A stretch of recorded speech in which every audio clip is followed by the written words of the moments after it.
Wine and Seven. Il faut tuer personne. Stomy est venu habiter dans mon quartier dans le 18e. Au départ, il vivait à Parcelles. On s'est rencontrés parce qu'il y avait une bande qui faisait des tags, des graffitis, les RCA. Et donc on a commencé à traîner ensemble dans la rue. Tous les soirs, pendant longtemps. Oui, c'est-à-dire qu'à l'époque où tu me vois dans la maxi traite, je rappe même pas encore. Juste je traîne dans la rue, c'est tout.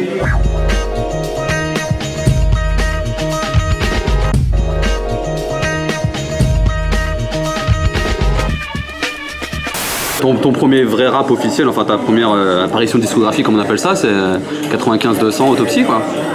Ouais. Si je dis pas de bêtises. C'est ça. D'accord. Top Jean et Coca mettez ça en chihuahua. À Paris mes ennemis, Paris sur ma vie et celle de Stomy. Ouais. Mais pas d'amis, pas d'amis, pas d'amis, pas d'amis, je n'ai pas d'amis. Je ne bouge qu'avec Stomy et les sauces du terminé. Dans la partie, on fait déjà ton autopsie. À l'époque, les autres rappeurs, ils n'étaient pas encore Kaira. Ils n'étaient pas voyous encore. Ah, c'est vrai que c'est les premiers à avoir apporté ce concept de Scar-là en fait, la Scar. C'est-à-dire que nous, ils nous aimaient pas trop. Parce qu'on était trop voyous. On portait que du Lacoste, de la tête aux pieds. De la tête aux pieds, on était habillés en Lacoste. C'est le ministère amer qui a lancé cette mode du Lacoste en France? Non, mais c'était le seul groupe de rap, parmi les seuls groupes de rap, qui étaient des Kaira, qui n'étaient pas hip-hop. Eux, à l'époque, les groupes que tu as cités avant, ils étaient très hip-hop par rapport aux États-Unis. Ils avaient les grandes coupes en haut, comme ça, ils avaient tous les habits, machin. Et ils ont commencé à mettre des Stan Smith avec leur Ellie Hansen. Ils ont commencé à devenir racailles, eux, que avec Wu-Tang Clan, avec le Dirty Bastard. Avant, ils n'étaient pas racailles. Ils étaient hip-hop, peace and love, ils étaient bien. Ils faisaient des graffitis, les soirées hip-hop, ils dansaient, tout ça. Nous, on était voyous, on était bêtes. Bah c'est ce dont tu parles dans Classement dans la variété, quoi. Je me moque du hip-hop, ce n'est pas ma dope. Je suis le type au top qui te critique non-stop. Je me fous de la nation Zoulou. Et c'était lequel dans toute cette bande-là qui a été le premier à ramener ses influences gangsta rap californien, West Coast, etc. C'est Stomy, c'est Passy, c'est un autre? Mais moi. C'est toi? On va dire ça. Bah alors comment t'es tombé dedans? J'écoutais beaucoup Marvin Gaye. D'accord. Donc j'aimais la musique quand il y avait des vrais instruments. Je savais que ce qu'ils faisaient les autres, c'était un peu trop mécanique. C'est à cause de ce que faisaient les autres que j'ai fait ça. Moi, de la musique jouée live. Parce que je sentais que la musique que eux ils jouaient, ils m'ont proposé des instrus les mecs pour poser dessus. Mais c'était fermé, ça respirait pas. Il n'y a pas de jeu, il n'y a pas de truc. Et quand c'est tout bloqué comme ça, c'est fermé, t'as la musique et dessus t'as le texte. Les deux ne sont pas mélangés. Et donc moi j'avais besoin quand je chantais que la musique elle chante avec moi. Et dans la musique trop programmée, ta voix elle est juste dessus, pour ceux qui connaissent la musique ils vont peut-être comprendre ce que je veux dire, ta voix elle est juste posée sur un bloc de musique. D'accord. Elle n'est pas dedans. Mais maintenant ça s'arrêtait pas qu'à la musique, attention. Qu'est-ce que nous on regardait aussi les films. Society, Boys in the Hood. Society, Boys in the Hood, Friday. En fait, ouais, voilà, c'est ça que je voulais savoir. Est-ce que t'étais vrillé dans cet univers-là? D'accord, ok. On était de West Coast en Lacoste. Par contre, on s'est jamais laissé emporter comme les gens qui suivaient New York. Si tu regardes l'évolution des rappeurs français, tu vas aller voir qu'à chaque époque, ils ont un style différent. Un coup, ils ressemblent à IPMD, un coup, ils ressemblent à Wu-Tang Clan, un coup, ils ressemblent... ils suivent un peu tout le style vestimentaire et tout New York suit et le monde entier suit. Mais nous, moi j'ai toujours regardé mes Stan Smith et mon Lacoste. Ils nous critiquaient parce qu'on utilisait des vrais musiciens. Je dis mais attends, tu peux pas nous critiquer là-dessus. Eux ils étaient tellement extrémistes, sectaires dans le hip-hop qu'ils voulaient absolument les platines, le DJ et tout. C'est quoi ce groupe? Moi j'écoutais Guns N' Roses, tu rigoles ou quoi? Eux ils étaient super en retard. J'écoutais Red Hot Chili Peppers puisque nous on était des mecs de West Coast, ça veut dire de tout. On écoutait des trucs de malades mentaux. On écoutait le mec de... Tu vas voir le mec sur scène de Guns N' Roses. Pas slash, mais Axel, il a la casquette d'NWA. Bien sûr. Sur scène, non, alors ça c'est aussi un truc en France on a mis des années à comprendre. C'est ces passerelles entre différents genres musicaux. Le rap, tu remontes pour prendre l'exemple le plus cliché qui soit, les années 80, Run DMC, Aerosmith, tu vois le rock et le. Et à New York, ça a fait sensation pour eux. Et en Californie, tout ce qui était punk rock. Tu prends Sublime avec Snoop. Tu prends le Booyah Tribe avec tous les groupes de métal. Et voilà, avec la guitare, avec la basse comme ça, avec les longs cheveux. Nous, le fait d'avoir la chance d'avoir la culture américaine West Coast, on n'était pas sectaire. C'est-à-dire qu'à New York, le morceau que tu as cité, Run DMC et Aerosmith, mais c'était extraordinaire pour eux. Oh là là, le mélange des deux genres et machin. Mais là-bas, en Californie, c'est tout à fait normal d'avoir un moment, un solo de guitare dans un morceau de rap, il n'y a aucun problème avec ça. Complètement.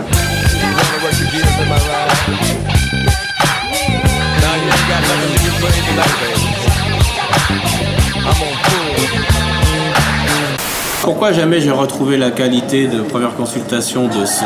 Parce que c'est pas ici que je l'ai fait cet album, c'est à Los Angeles. Quand on fait quelque chose à la française, c'est toujours très différent. Est-ce que tu as déjà vu Les Experts ou NCIS en français? Tu comprends? Ma mère regarde, donc j'ai déjà intercepté, ouais. Bon, alors là, on parle d'image. Et ben dans le son, dis-toi que c'est pas... Mais la démarche est la même, parce que les IAM qui sont partis à New York pour tout ce qui est mix et enregistrement de...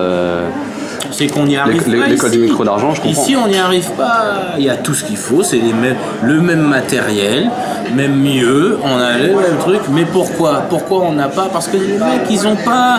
Les mecs, ils pensent qu'il suffit d'avoir la même machine que le mec aux États-Unis et que tu vas faire le même son. Eh ben non, parce qu'ils mettent pas le cœur dedans.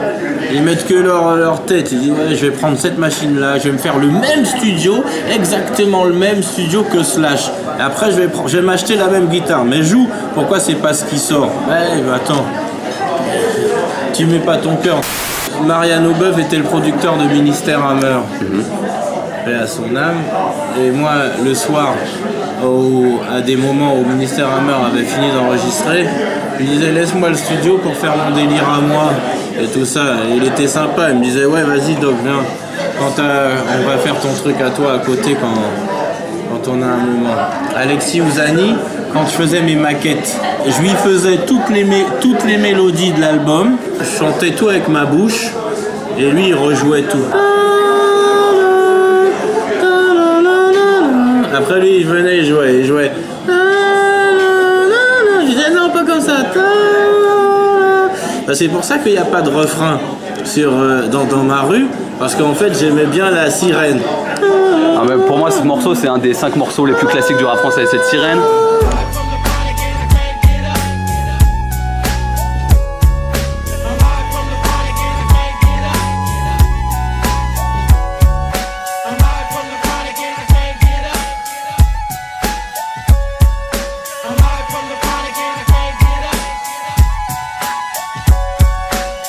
Le Eye for the Chronic c'était quoi? Un clin d'œil à l'album de Dre?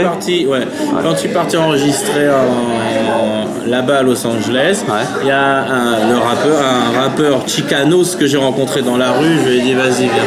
Ah oui, justement la rencontre avec El Maestro, parce que c'est un mec qui a jamais vraiment fait parler de lui après en plus. Sortez d'où ce gars-là? C'est une rencontre complètement... Ken Kesey, un pote à Ken Kesey et tout. On a posé et alors le Ken Kesey, tu le connaissais avant ou on te l'a présenté une fois que t'es allé là-bas, on t'a dit tiens tu vas bosser avec ce mec-là? Comment ça passé? Parce que ce mec-là est pas très connu du grand public, mais c'est un gars qui avait un CV de ouf. Ouais, Ken Kesey parce que tous les disques, nous on regardait derrière les pochettes pour savoir qui a fait le son et tout. Ah, le mec, il a bossé avec Tony Tonnet, avec Brandstone, En Vogue, Céline Dion, il a fait. En Vogue. Et non, mais même avant ça, c'est un mec qui était un G-son sur la BO de Apocalypse Now, tu vois, donc. C'était une bête. Et donc c'est. Voilà. Ouais, il était fort. Hein. C'est toi qui proposais les mélodies et c'était à eux de les retranscrire et de. Ouais. D'accord, ok, c'est comme ça que ça s'est passé globalement pour Non, tous les... ensuite à Los Angeles, on a tout rejoué, mais lui il a mis des instruments à lampe. Ça veut dire que c'est des instruments, quand tu les branches, il faut attendre qu'il y ait une chaleur qui entre dans l'instrument pour que lui, cet instrument, il sorte le son. C'est-à-dire le mini-moog, les orgues, etc. Nous, tout ce matériel qu'on n'avait pas, qui date des années 70, etc., lui, il l'avait, et il avait aussi les gens qui savent en jouer de ces instruments. Et donc, on a fait tout l'album avec des instruments à lampe, des instruments des années 70, que tu es obligé de brancher, d'attendre que ça chauffe pour jouer avec, qu'il y a un son avec spécial, son chaud. Et El Maestro, Ken Kesey, c'est des mecs avec qui tu as gardé contact par la suite Non, parce qu'il n'y avait pas Internet à l'époque. C'était comme dans Le Magicien d'Oz. Au revoir, épouvantail. D'accord. On ne pouvait pas, mais il y a eu beaucoup de cœur. Parmi les autres intervenants de l'album, il y avait aussi la chanteuse Nancy Fletcher qui a beaucoup collaboré avec les artistes d'Astro, entre autres. Elle était sur le premier album de Snoop, sur le premier album de Dog Pound, Ice Cube et j'en passe. Tu l'avais rencontré en studio, tous les gens qui... Bien sûr. On enregistre tout est enregistré. Et pareil, elle t'a été recommandée par la maison de disques ou c'est toi qui as dit je connais cette chanteuse parce que d'Astro et... Ils ne connaissent pas. À cette époque-là... D'où elle sort? C'est Ken Kesey qui la présente? Lui, moi et Ken Kesey, il sait que c'est de la musique que j'aime. Mais moi, j'ose pas lui demander est-ce que pour les chœurs tu peux m'avoir Nancy Fletcher ou est-ce que tu peux m'avoir machin. Bon, mais lui, Ken Kesey, il m'a fait venir un batteur aussi qui venait de New York. Il a pris l'avion et il est venu jouer au studio. C'était un amoureux de la musique. Ça veut dire que pour chaque élément, on avait un tueur. Et donc, il avait son carnet d'adresse. Il pouvait t'appeler dans la seconde qui tu voulais. D'accord. Mais la maison de disque, elle, il faut vous mettre un truc clairement dans la tête. Je pense que c'est un peu partout, comme au PSG et tout. Même pour le choix des joueurs, les mecs, ils connaissent pas. Et alors, même s'ils connaissent pas, mais il y avait la force de frappe financière derrière, t'as jamais eu des opportunités d'avoir des mecs connus de l'époque? Je pense à un Dazzy Dillinger avec qui t'as bossé après, un Dr. Dre, un DJ Quick par exemple. Le problème de la force financière, c'est que justement, tu peux vite te retrouver avec les Harlem Globetrotters. Ça veut dire que faire un album avec beaucoup d'argent, c'est pas utiliser tout l'argent qu'on te donne. C'est justement, il faut savoir qui appeler. Pour Quality Street en 2000, c'est un truc que j'ai lu, alors je sais pas si c'est vrai ou pas. C'est vrai, c'est vrai. J'ai un morceau avec Dr. Dre. Et pourquoi ça a jamais vu la couleur du jour? Et il est dans les bandes, dans les... Là-bas ou ici? Ici. Ah putain, faut que ça sorte ça. Ici, ouais. Faut que ça sorte. Tu l'avais rencontré personnellement là-bas? T'avais bossé avec lui? D'accord. J'étais dans son studio à Los Angeles pour enregistrer un morceau. De tous les grands noms du gangsta rap américain, californien en particulier, quel est celui qui t'a entre guillemets le plus impressionné ou celui avec lequel t'as l'anecdote la plus sympa à raconter? Dre, parce qu'il apporte beaucoup à la musique sans qu'on s'en rende compte. L'un des premiers franchement qui sort d'assez loin quand même. De black américain. À l'époque, il n'y a pas Barack Obama. Et il vient, il te sort Eminem. Sachant que c'est un milieu très black. C'est un mec très intelligent qui apporte beaucoup à la musique. Il a samplé Charles Aznavour. What's the difference between me and you? What's the difference between me and you? Parce que tu crois que tu es ma faiblesse, tu me blesses, me meurtris. Le Ghetto Boy Style remix de Passement de Jambes, c'est Mike Dean. D'où est sorti Mike Dean? Ça aussi, c'est un gars que tu connaissais par rapport à Rap-A-Lot et que t'as dit je veux un remix avec ce mec-là ou... En fait, la maison de disques, en même temps avec moi, elle découvrait quelque chose qu'elle connaissait pas du tout. Donc je leur disais, vous savez pas, vous connaissez pas, mais si, ça, les trucs, ah bon, là. Et eux, ils utilisaient leur puissance, comme tu dis, pour contacter les mecs. Bien sûr. Et les Américains, ils sont très business. Ça veut dire que, par contre, ils t'envoient du travail carré. Ça veut dire que c'est pas du business pas bien. C'est qu'en même temps, ils sont contents. Et France, oh yeah, ça. Ouais, surtout à l'époque, ça devait être encore plus exotique qu'aujourd'hui, où tout est facilité avec Internet. D'accord. Donc avant, ils se disaient quoi, on nous appelle de la France, c'est qui celui-là? On était quelques-uns à connaître ces mecs-là.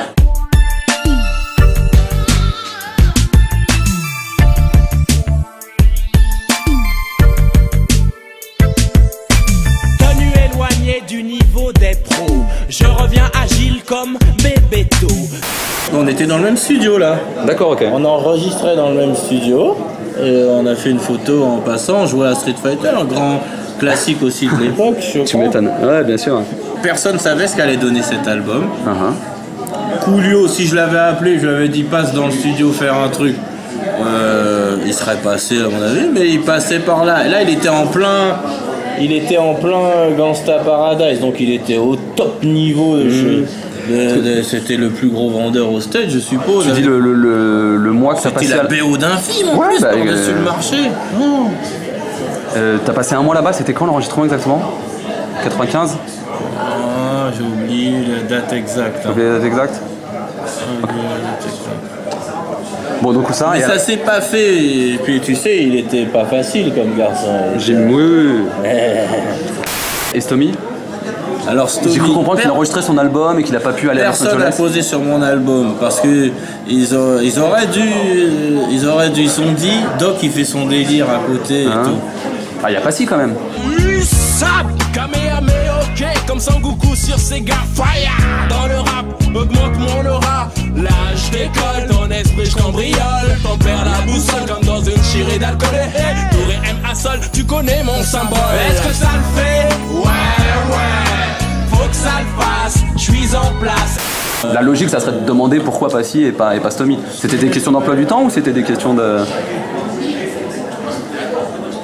Stomy, on a tellement de Stomy, on a des albums ensemble qui sont pas sortis. Mais le hasard a fait qu'ils soient pas sur ce disque. D'accord, ok. On a des albums avec Stomy, on a des morceaux. Mais... Ça limite un acte manqué quoi, parce que c'est. Il y avait Asia aussi qui était dessus, qui avait déjà fait les chœurs pour le refrain de Les Ratem les Lascars. Mais on l'a rajouté après avec Maës à moi. D'accord, ok. Et au départ, il y a que des gens de Los Angeles. Et la fameuse Atlantique là qui... Oh, elle était chambée. Elle sortait d'où elle? C'était une Française, une Américaine? Chanteuse Atlantique. Je la connais pas. Va sur le net, regarde Atlantique. C'était la femme d'un grand producteur de musique, directeur artistique, Monsieur Ascoli. D'accord, ok. Bon, bah, j'irai me renseigner alors. Lui, il a signé et fait connaître des stars de la musique. Et quand j'arrivais chez Virgin, lui il partait. Mais je savais que sa femme c'était Atlantique, c'était une chanteuse à l'époque. Une eurasienne, tout ça. Et elle chante super bien, putain. Je suis une fille de mouvement. Je suis une fille de mouvement. Je suis une fille de mouvement. Je suis une fille de mouvement. Vanessa, avec le recul là aussi des années, plutôt Demouy ou plutôt Paradis finalement? Attention à ce que tu vas dire. Maintenant, elle est libre ou pas, Paradis? Je sais pas si elle a retrouvé quelqu'un, mais officiellement elle était de nouveau back sur le marché, ouais. J'aime beaucoup Paradis. Moi je suis plus brune en chair, donc mais Vanessa Demouy. Avec Monsieur bah oui, je sais bien. Tu vas avoir des problèmes. Pourquoi tu fais ça? Pourquoi tu veux pas sortir avec moi? Vanessa. J'ai pas choisi d'avoir ce succès. Ça m'est arrivé comme ça. J'ai pas demandé, j'ai pas fait le malin, joué des coudes pour y arriver. Il y a des artistes qui ont le truc, t'as des artistes qui ont envie d'être artistes.